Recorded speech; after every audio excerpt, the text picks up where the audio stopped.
I'm running out of ideas for an intro.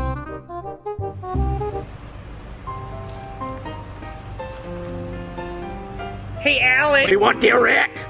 I look like a hush puppy. Hey! Hey, Alex!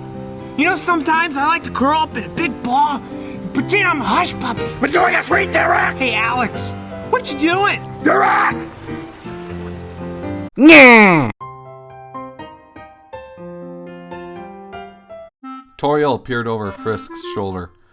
She sat on the floor, doodling on some paper while Toriel marked some tests.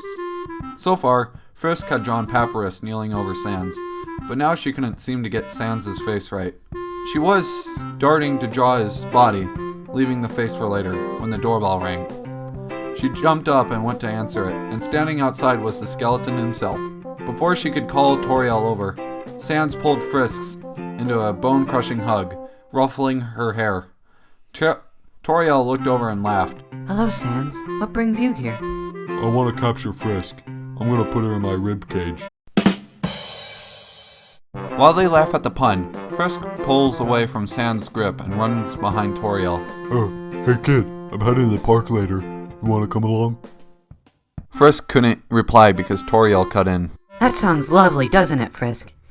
You could have a bit of fun while I grade these papers. So it was settled. Frisk was going to the park with Sans, he who swore vengeance on her. On the walk, Sans filled in the scared silence with his usual terrible puns. Wanna hear some puns? They're pretty humorous. I'm glad you came. I would have been really bonely if you haven't. How do you irritate ticklish skeletons? Tickle their funny bones. Sans finished off with the last one and winked with a particularly large smile. Frisk looked around nervously and realized no one else was at the park. She felt an arm wrap around her shoulder and jumped. Sans chuckled at that and steered Frisk to the bench, where they sat. Sans sighed. Isn't this nice? The birds are singing, the flowers are blooming, and kids like you should be squealing and rolling on the floor! Frisk wiggled on the ground, begging for freedom. Sans crouched over her, tickling her mercilessly. The biggest of smiles plastered on his face. Frisk tried calling for help, but she could barely get her words out. Sans spoke up. You look like you're having a laugh. Told you that I'd get my revenge, kid. Maybe you'll think twice before snitching to people about how I'm ticklish. What? You're ticklish? Sans' attack instantly stops, and Frisk sat up slowly, trying to regain control of her breathing. Behind Sans, standing tall, was Undying, placing a boulder on the ground and smiling mischievously at the news she had just heard. Sans seemed to shriek as she advanced on him. What? Me ticklish? No. You must have misheard. Sans stuttered to a halt, looking at Frisk for help. Frisk offered none. Suddenly, Undying trapped Sans in a headlock. I have a feeling you're lying, punk. She snickered. Sans looks at Frisk desperately.